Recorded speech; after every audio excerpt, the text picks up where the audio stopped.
What up, rockers? Let's ride.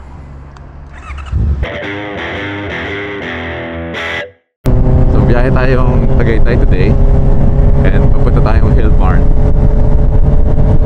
Hill Barn is one of those famous spots sa Tagaytay dahil sa mga landmark niya.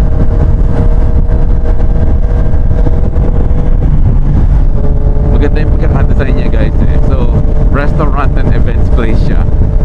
And ito yung place na mayroong famous windmill.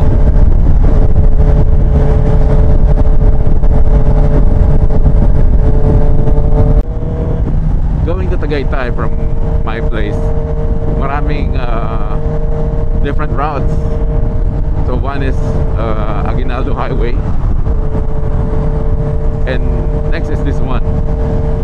Mas prefer ko tong expressway kasi syempre nakakapag-ride ka. Although this is a longer route kasi you have to circle your way out then back in. Aguinaldo Highway rin ng baksak mo, pero awan ko, mas nag-enjoy kasi talaga ako pag expressway. I feel safer sa expressway actually kaysa sa mga inner streets.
Daming oil leaks, oh. Kitang-kita yan, oh, guys. Iwasan nyo yan, madulas yan. What's going on here? May mag-left turn. Ayan.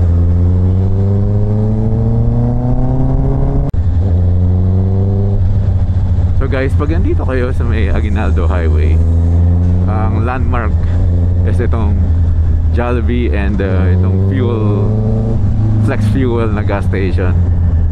Turn right kayo dito. I forgot kung anong tawag sa kalsada na to.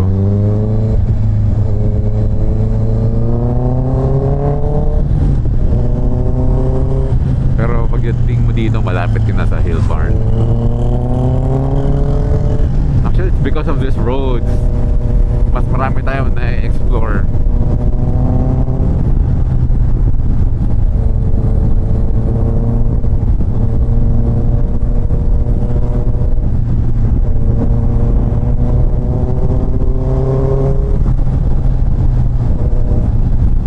Malamig dito ngayon, guys.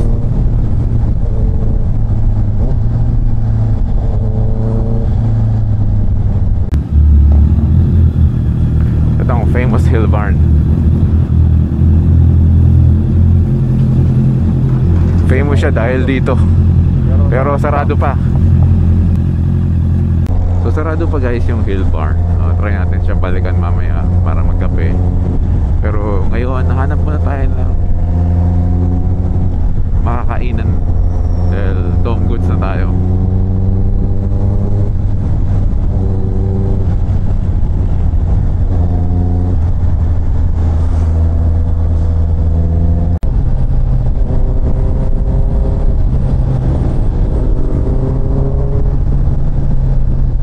Dito na tayo sa ating usual spot, Nagorios. Sana wala masyadong tao. Pero maganda rin magpalipad ng drone dito.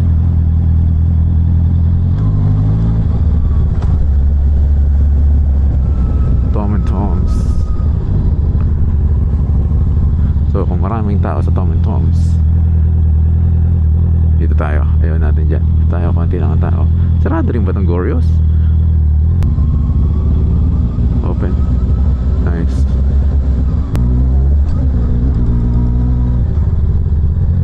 Let's regroup.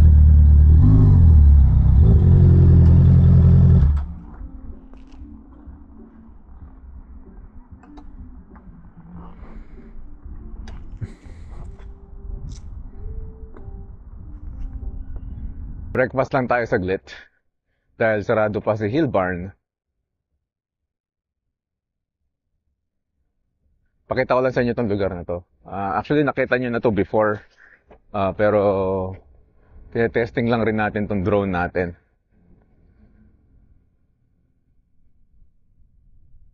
So narinig natin may mga riders na rin doon, no?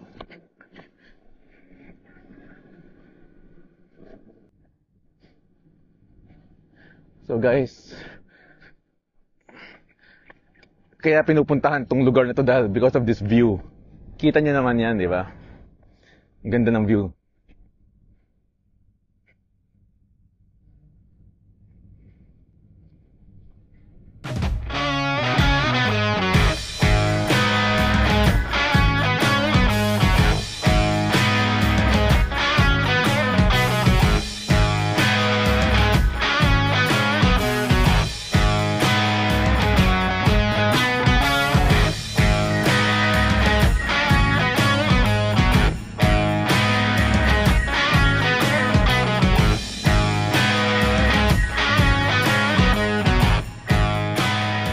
So guys, sarado pa yung Hill Barn. So nandito tayo sa ating paboritong Gorios. Dito muna tayo mag-breakfast. Pero kung may time tayo at sipagin, try natin bumalik sa Hill Barn para makita nyo rin. Kasi maganda talaga yung lugar na yun. So tara, kaya muna tayo. So guys, tapos na tayo mag-breakfast.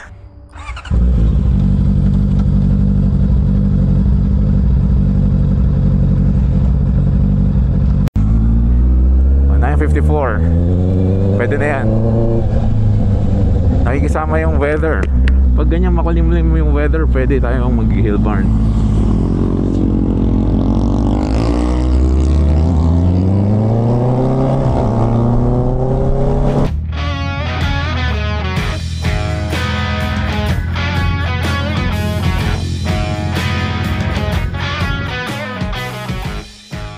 Tayo ngayon sa Hill Barn. Tara, magkape tayo. Ganda ng design, no? So, quick update lang sa schedule nila. Ang schedule nila pag weekend, which is ngayon, Saturday, is 10 to 9. And pag weekdays, 11 to 8. So, hindi siya pang breakfast ride, pang brunch. Hanggang, yan, dinner na. So, ito yung lobby nila. Ayan. So, dito kayong mag-order hanggang sa taas. Ayan. So, order kayo dito. Tapos, mas marami pa silang tables dito sa taas. So, ito yung view nila from the... Meron silang balcony dito. Itong lugar na to guys, events place din siya. So, pwede kayong mag-reserve for wedding or any occasion, no? So, ayan. Ayan yung itsura niya, guys. Mas meron pa sila dito. Thank you, sir. So, marami silang area dito. Actually, they can accommodate a good number of guests. Ayan.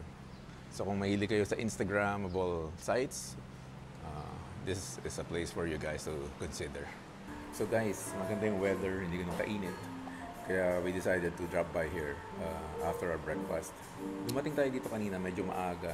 Kaya lang sarado pa sila. 10 o'clock sila nag-open. And I wanted to take the chance talaga na ipakita sa inyo kung gaano kaganda itong lugar na to. So, yeah. Cold drink muna tayo bago umuwi. So, yun lang guys. Thanks for watching. And rock and ride.